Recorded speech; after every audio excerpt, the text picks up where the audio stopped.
I was excluded from the girls' trip because I was too dramatic. But then they called me crying from the airport when their Airbnb fell through. Let me be clear about what too dramatic meant. Last year, I'd suggested we check reviews before booking. Apparently, that was dramatic. I'd mentioned travel insurance after Becca's cousin got stranded in Cancun. Also dramatic. When I noticed the Airbnb host had 17 5-star reviews all posted on the same day, I sent a screenshot to the group chat. Final straw. You're always finding problems, Danielle said. Can't you just be positive for once? They uninvited me via text. Not even a call. Just, we think the energy would be better with just the 4 of us. You understand? I did understand.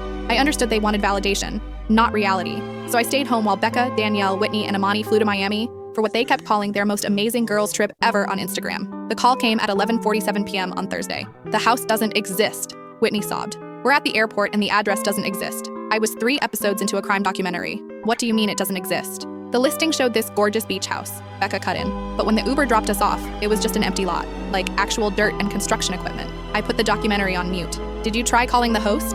The number's disconnected, Danielle said. Her voice had that edge it got when she was trying not to cry. We reported it to Airbnb, but they said it'll take 3 to 5 days to investigate. And they won't refund us until the investigation's done, Imani added. I looked at my laptop, then at my phone. How much did you spend? Silence. Then Whitney. $4,000 each. $16,000 on a house that didn't exist. Because I was too dramatic. Where are you staying tonight? I asked. That's why we're calling, Becca said quietly. Everything's booked. It's spring break. We've called 30 hotels.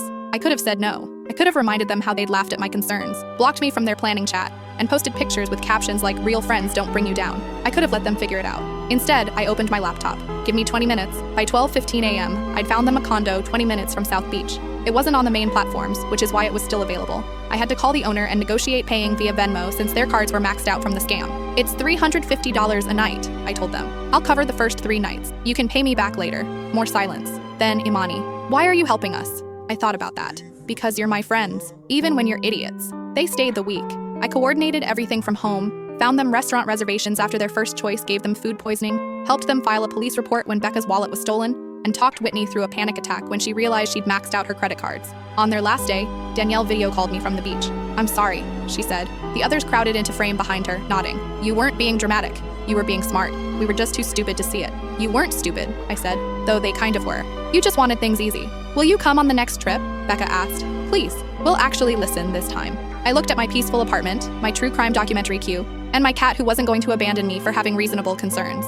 On one condition, I said, I plan everything. They agreed immediately, too immediately, but I took the win. Next month, we're going to Portland. I've booked a hotel with 24-hour cancellation, bought travel insurance, and made copies of everyone's documents. They're calling it boring. They're also calling it the smartest thing they've done. And when Danielle suggested we skip travel insurance, they all shut her down before I even had to say anything.